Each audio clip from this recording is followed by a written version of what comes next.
We must return our country to legitimacy and democracy. We published our real document. Document read is the return to legitimacy and democracy. Takataura kuti we have a 5-step solution. And then Nakataura nevamwe nezuro. We have not said nyaya legitimacy is a precondition, but it's a necessary issue on the agenda. So yes, we'll have nyaya dialogue, but agenda inofanira kunge iripo nyaya legitimacy for it to be resolved. It is not a precondition, but it is a necessary situation, an issue, agenda, an item to be debated kuti atiende nenyika yedu mberi. Muri kupanzwa here papo? Takataura we are committed to genuine dialogue. Pollard, uko atiendewo. Ndawa imi mukada kundiende kunotamba kuinda muherisa dzamutekwe. Pandinonyura ndamedzwa nengwena, munozoti waitambire murwizi imomo. Rwizi runongwena harungopindwi, unokupwa usikazivi. Saka haiwa, takati tambai mega mchikupana ikoko. Kana mawirirana, then we can have a dialogue. Ini, neunenga abva kurwizi runengwena. Iyo ngwena yacho tosangana. Indakamira paruware, ngwena ichibva murwizi, kuitira kundisamedzwa. Saka mukandiona ndichidai, there is a reason why we are doing that. Hatigoni kunoenda in a poisoned zone. Kana vati debate racho, dialogue racho rikone, harigare rakadaro.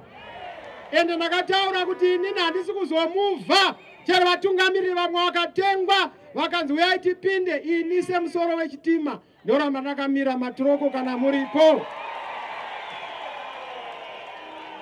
Saka mazvinzwa ka vanofunga zvimwe havashaikwika kudai taenda kuzvigaro zvehurumende.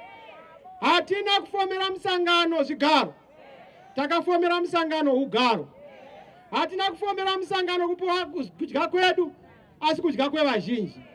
So hatisi kuzobvuma chinhu chisinga-address the systemic structural issues dza-affecta muZimbabwe muno, including nyaya yokuti tive ne-roadmap kuma-elections ari proper in future, including nyaya yokuti your vote must count, including nyaya yokuti tive ne-trajectory ye-national healing.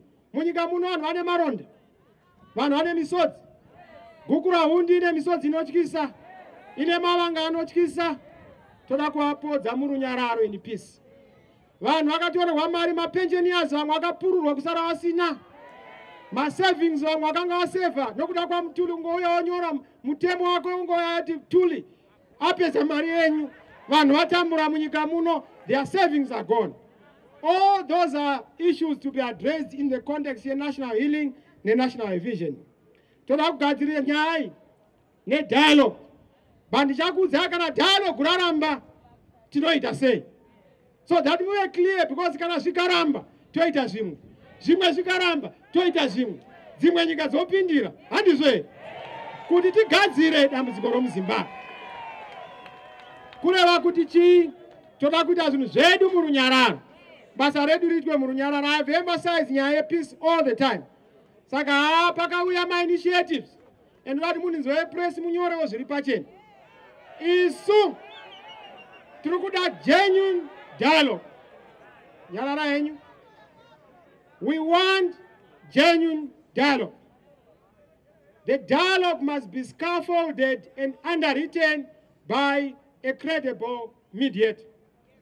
This dialogue must be a dialogue not about power, not about positions, but a dialogue about vision, principles, the future of our country, so that we have a shared future, we have a shared pathway.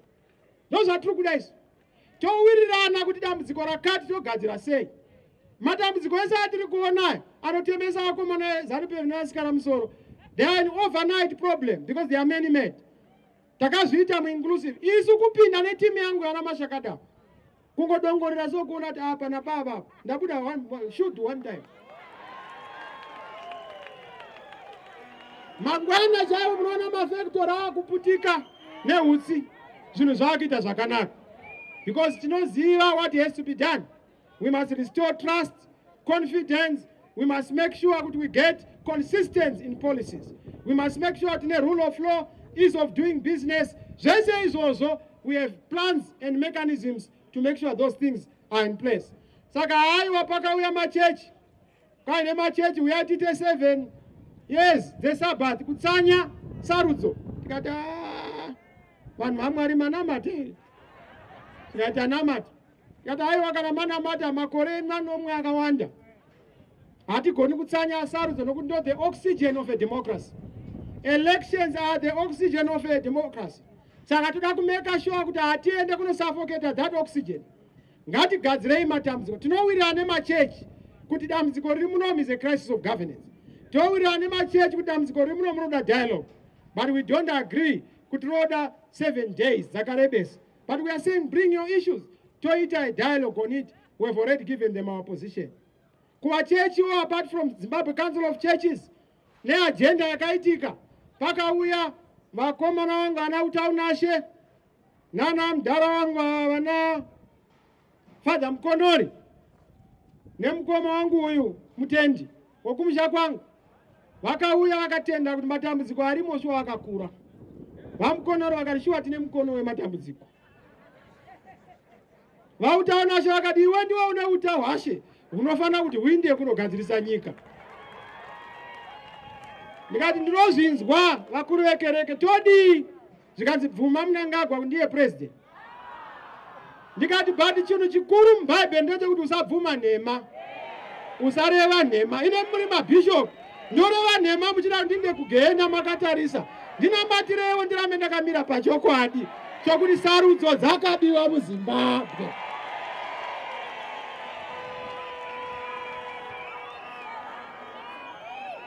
Awu vadzokera kuna Idi ari kuti aiwa chamisa ngaabvume izvozvo.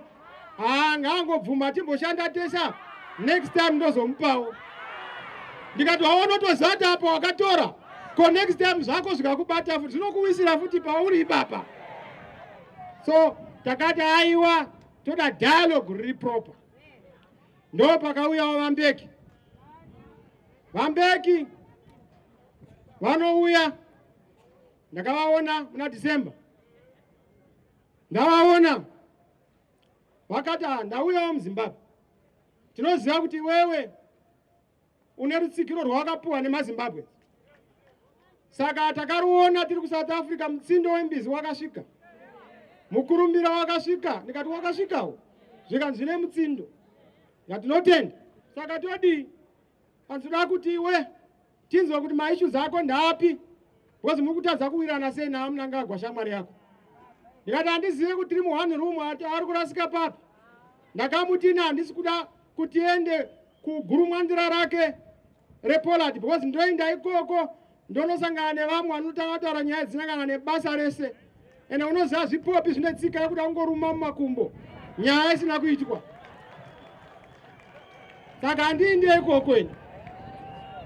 Kwandinoenda toda kuti tisangane. The key political players as defined and voted for by the people of Zimbabwe in the 2018 election. Tobatanidza mapfungwa dzedu on the issues dzatakataura dzoda kugadzirwa toenda mberi. Zvika ndozvaunoda. Ndikati ndikati all right, ndakunodzokera kuna Mnangagwa. Vakadzokera vanotaura namukoma wangu ED, because isusu politics we differ but we are not enemies. Ene ndoshamisika kuti ED kubva muparamendi mandaichinjana naye mazano ino tichipanana zvikomo zvichipanana mhute, munongoziva chine mhute zhinji chinopa kune shoma. Ndaipa zvangu ikoko kune chine shoma. Tichiwirirana muparamendi. Kubva ipapo kana kumbonzwa kana nezvake haachadi kana kumboti muning'ina wangu wakadi. Aiwa tomboti zvepolitics kusai. Kungowiriranawo sevanhu venyika. Iwe ugotungamirira nyika uchiziva kuti kune munhu wakapuwa chiuno. Muridzi wembudzi aripo. Iwe unoda kufudza mbudzi dzake. Haudzikami, haudzifudzi. Dzinodya minda yevanhu ukaparara pasi rose.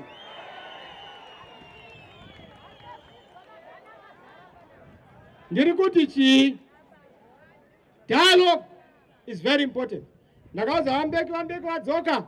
Nyaya wakataura ndoda kusangana na ED iri difficult because vaMnangagwa vakumbira kuti vadambonoita maprocesses avo ekusanganawo nevanhu vavo. Ndikati zvakanaka, hakuna usina mhomho. Ndorangarira vaMugaba achiti iwe tsvangira uda kundivhundusira nemhomho, ndouyawo nemhomho yangu. Ndikati aindai kumhomho yenyu munovaudza. Isu chatinoda genuine dialogue. Genuine dialogue inoita kuti tiende mberi. ene takataurirwa nenational executive vari pano maleaders vakati vapresident vedu pamunotaura nyaya yedialogue next time indai munokumbira kuti our military, our soldiers vavewo part of the negotiating table because vanogona kunge vane maconcerns asiri kuadresswa nemapoliticians. Tinzwe kuti maconcerns avo ndapi. So leadership is an issue that I'm here to execute and implement as per the National Council, because that is what you demanded. Dialogue, radio and credibility.